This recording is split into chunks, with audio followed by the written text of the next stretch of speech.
दुनिया में बहुत सारे धर्म है। दुनिया में 10 જેટલા મુખ્ય ધર્મો છે। એમાં 3-4 ધર્મો પૂર્વની ધરતી પરથી નીકળ્યા છે અને 3 ધર્મો પશ્ચિમની ધરતી પર નીકળ્યા છે, અને પછી આમ ચીનમાં જાઓ તો તાઓ ને એવા અમુક બીજા 2-4 ધર્મો છે। આમ કરીને 10 મુખ્ય ધર્મો છે આ ધરતી ઉપર અત્યારે। નાના મોટા પેટા વિભાગો ને એવા તો પછી હજારો ને કરોડો નીકળે, એની વાત નથી, પણ મુખ્ય 10 ધર્મો છે। પશ્ચિમમાં 3 ધર્મો નીકળ્યા અને પૂર્વની ધરતી ઉપરથી 3-4 ધર્મો નીકળ્યા। પશ્ચિમમાં કયા ધર્મ નીકળ્યા? સૌથી પહેલો યહૂદી ધર્મ નીકળ્યો। સૌથી જૂનો ઈ લોકોમાં, ઈ જે છે એના કલ્ચરમાં સૌથી જૂનો યહૂદી ધર્મ આવ્યો, જે અત્યારે આપણે જોઈએ છીએ કે હજી પણ એ પ્રશ્ન કોડ્યો, હજી ઉકેલાણો નથી। યહૂદી ધર્મનો ત્યાંના લોકો સાથેનો હજી જે સંઘર્ષ છે, હજી આપણે ઇઝરાયલનું યુદ્ધ કેટલાય વર્ષોથી પતતું જ નથી। કેટલાય દુનિયાના દેશો ઇઝરાયલને એક સ્વતંત્ર રાષ્ટ્ર તરીકે સ્વીકારવા તૈયાર નથી।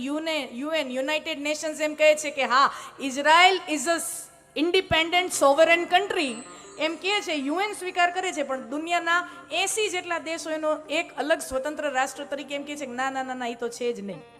એટલે યહૂદી ધર્મ, ત્યાં મોટા ભાગના યહૂદી લોકો છે। આલ્બર્ટ આઇન્સ્ટાઈન તમે નામ સાંભળ્યું, એ યહૂદી ધર્મ છે, બહુ નાના સંખ્યામાં છે, પણ પ્રભાવી લોકો, અત્યંત પ્રભાવી દુનિયાના લોકો જે થયા હોય, મહાન વૈજ્ઞાનિકો એમાં થયા, મહાન ઉદ્યોગપતિઓ થયા। ફેસબુક, વોટ્સએપ, ઇન્સ્ટાગ્રામ જે રોજ આપણે વાપરીએ છીએ, તમે રોજ વોટ્સએપમાં સવારે ગુડ મોર્નિંગ જે કરો છો, એ બધી 4-5 કંપનીઓનો માલિક માર્ક ઝુકરબર્ગ જન્મે યહૂદી છે, બધા યહૂદી છે। તો યહૂદી ધર્મ નીકળ્યો, યહૂદીમાંથી ખ્રિસ્તી ધર્મ આવ્યો। ઈસુ ખ્રિસ્તને સૂળીએ લટકાવવામાં આવ્યા અને ત્યાંથી પછી ખ્રિસ્તી ધર્મની શરૂઆત થઈ। પણ ઈ જે ઈસુ ખ્રિસ્ત હતા, જીસસ ક્રાઇસ્ટ હતા, એ જન્મે યહૂદી હતા, પણ એના પછીથી ખ્રિસ્તી ધર્મ ચાલુ થયો અને યહૂદી ધર્મ, એના પછી ખ્રિસ્તી ધર્મ। આ 2025 છે એટલે ખ્રિસ્તી ધર્મને આ સંસારમાં 2025 વર્ષ થયા, અને એના પછી જે લેટેસ્ટમાં લેટેસ્ટ યુવાન પશ્ચિમમાં કોઈ ધર્મ ઉત્પન્ન થયો હોય તો એ ઇસ્લામ, 1400 વર્ષ થયા। આ પશ્ચિમના 3 ધર્મો છે અને એ ત્રણેય મસીહાઈ ભાઈ બહેનો છે। એનામાં બધામાં રીત ભાત મોટા ભાગની એક છે। और पूर्व की धरती में से जो धर्म निकले, the oldest civilization, the oldest and consistently striving civilization on the planet, જે સનાતન વૈદિક ધર્મ તરીકે હું ને તમે ઓળખીએ છીએ, આ પૂર્વમાંથી પ્રગટ થયેલો, પૂર્વની ધરતી પરથી, આપણી ધરતી પરથી પ્રગટ થયેલો। तो सनातन वैदिक धर्म, देखिए हिंदू धर्म नहीं है वो तो ठीक है, चलो एवी टेक्निकल बातों में हमणा नहीं पड़वू, पण सनातन वैदिक धर्मनी आ परंपरा, आ धर्म, एमनामांथी घणा बधा पेटानी धर्मो निकळ्या। हवे तमे एने एक ज वृक्षनी अलग अलग डाळीओ गणो अथवा अलग अलग वृक्ष गणो, आपणे विचारधारा प्रमाणे छे, पण आ धरतीमांथी निकळ्यो होय तो सनातन धर्म, पछी जैन धर्म, बौद्ध धर्म, सिख धर्म, ओम જોઈએ તો એ સનાતન ધર્મના થડમાંથી જ અલગ અલગ ડાળીઓ નીકળેલી છે। તમે જુઓ તો એ થડ એક જ છે, વૃક્ષ એક જ છે, એની અલગ અલગ ડાળીઓ વિસ્તરી છે। એટલે તમે જો બુદ્ધ ભગવાનને આપણે ત્યાં 9મો અવતાર કહી દીધો। વિષ્ણુ કે 9वें अवतार की अवधारणा दे दी बुद्ध को। અને જૈન ધર્મના જે તીર્થંકર છે, એના જે પ્રથમ તીર્થંકર છે, એની કથા ભાગવતમાં આવે છે।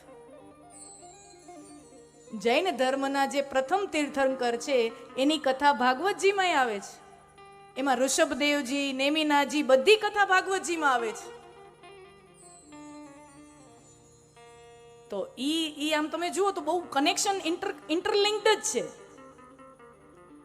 અને શીખ ધર્મ, એને જો આપણે અલગ ધર્મ તરીકે જો ઓળખતા હોઈએ તો શીખ ધર્મમાં જે એની જે ધર્મ ગ્રંથ છે, મને રુચિ ખરી, હા, મને બધું જાણવું ગમે કે આપણો ધર્મ ગ્રંથ આ કહે છે કે તો બીજાનો શું કહે છે, બાઇબલ શું કહે છે, કુરાન શું કહે છે, આપણું શું કહે છે, આ શું કહે છે, ઓલું શું કહે, બધું જોઈ તો ખબર પડે ને કે આપણા મને એના ફેર કેટલો,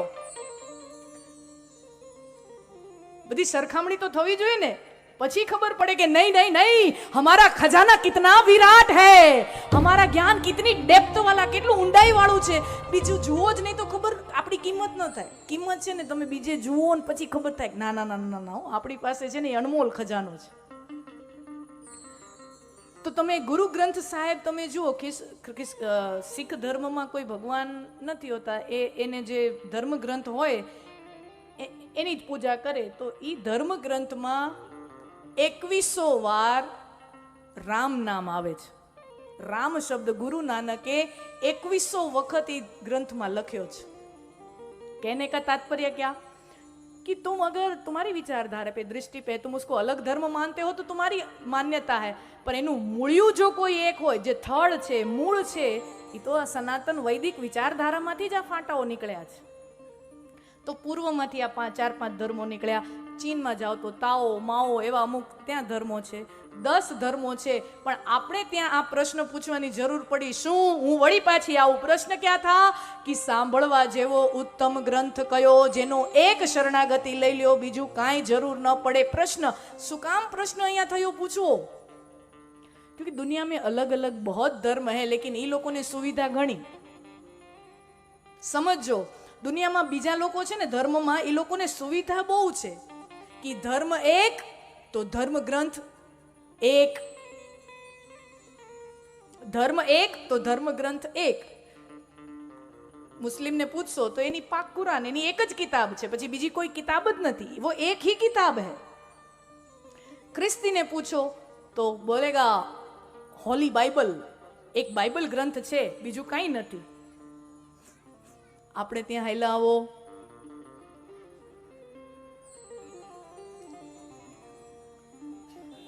હવે આપણા ધર્મશાસ્ત્રો ગણો, હું ગણાવું હો, એ અડધા ગણાવું. હજી પૂરું કરીશ તો મારે અહીંયા 7 ખાલી એ લિસ્ટમાં જ થશે. હવે ધર્મ આપણે એ લોકોને હું એક સુવિધા છે ને. इस्लाम में तो धर्मशास्त्र एक, ख्रिस्ती में धर्मशास्त्र एक, यहूदी में तोरा करके धर्मशास्त्र है तो धर्मशास्त्र एक. यहाँ पे आओ, અહીંયા કોઈ હિન્દુ ધર્માવલંબીને પૂછે કે તમારું ધર્મશાસ્ત્ર કયું, એટલે આપણે આખું મેનુ બનાવવું પડે. 4 વેદો, સાંભળજો, 4 વેદો, અનેકો ઉપનિષદો, એમાં 10 કે 11 ઉપનિષદો મુખ્ય છે. કઠ, કેન, પ્રશ્ન, આમ 11 જેટલા મુખ્ય ઉપનિષદ છે, પણ સેંકડો ઉપનિષદો છે, સેંકડો ઉપનિષદો છે. 4 વેદો, સેંકડો ઉપનિષદો, 6 શાસ્ત્રો, પૂર્વ મીમાંસા, ઉત્તર મીમાંસા, એમ કરીને 6 શાસ્ત્રો છે, 18 પુરાણો, 4 વેદો, સેંકડો ઉપનિષદો, 18 પુરાણો, 2 ऐतिहासना ग्रंथों रामायण અને महाभारत. वो अपने आप में ही एक विपुल प्रमाण का साहित्य है. महाभारत પોતાની અંદર જ એક એવો વિપુલ 1 લાખ શ્લોકો છે. અને એ આપણે માનીએ છીએ કે આક્રાંતાઓ, વિધર્મી આક્રાંતાઓના પ્રહારથી અમુક ઈ શાસ્ત્ર હજી આપણા મૂળ સ્વરૂપમાં પહોંચ્યું નથી, એટલે 1 લાખ જેટલું આપણી પાસે આવ્યું છે. મૂળ મહાભારત તો કિતના विराट था, उसकी संभावना हम कर ही नहीं सकते. 1 લાખ શ્લોકોનું મહાભારત છે. હવે 18,000 નું આ 1 લાખ શ્લોકોનું મહાભારત તમે વિચાર તો કરો. અને રામાયણ 24,000 શ્લોકોનું વાલ્મીકી રામાયણ.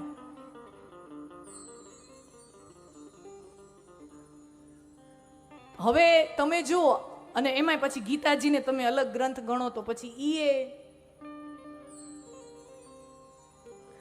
तो अभी इसमें से मानो किसको? और देखिए सारे पुराणों का, दरेक पुराण તમે જશો ને તો તમે હવે કૃષ્ણ કથા સાંભળશો ને એટલે વ્યાસજી એમ લખે, લખવા વાળો એક જ છે, लिखने वाला एक ही बंदा है, व्यास जी ने ही सब लिखा है. और लिखने वाले ने क्या लिखा? तुम कृष्ण कथा सांभळो तो व्यास जी ई नहीं, व्यास जी एम कहे કે શ્રી કૃષ્ણ છે ને એ જ પરમ પરમાત્મા છે, એણે જ સૃષ્ટિની રચના કરી. ગણેશ પુરાણ સાંભળો તો તમને એની અંદર વ્યાસજી એમ કહે કે ગણેશજી છે એ સૃષ્ટિની મૂળ ચેતના છે. દેવી ભાગવત સાંભળો તો તમને એમ ત્યાં કથા મળે કે માં જગદંબા છે, આદ્યશક્તિ છે, એનામાંથી જ બ્રહ્મા વિષ્ણુ ને મહેશ શક્તિ પામે છે ને સૃષ્ટિનું સર્જન ઉત્પન્ન લય આ બધું કરે છે. તો દેવી ભાગવત સાંભળો તો તમને ઈ મળે. હવે આમાં સમજવું શું? इसमें समझे क्या? उपनिषदों में चले जाओ, वेदों में चले जाओ तो कई बार कहते हैं हाँ भगवान मूर्ति वाला भी है, भगवान मूर्ति के बिना भी है, सगुण भी है, निर्गुण भी है. तो माने क्या? એટલે પછી આપણે સનાતન ધર્માવલંબીઓ કન્ફ્યુઝ થઈ જઈએ અને પછી એમ થાય કે આપણે તો કાંઈ સમજાતું જ નથી, મૂંઝવણ થાય છે. મારા વાલા સ્વજનો, આ આપણા ધર્મની કમજોરી નથી, આ આપણા ધર્મની સૌથી મોટી શક્તિ છે.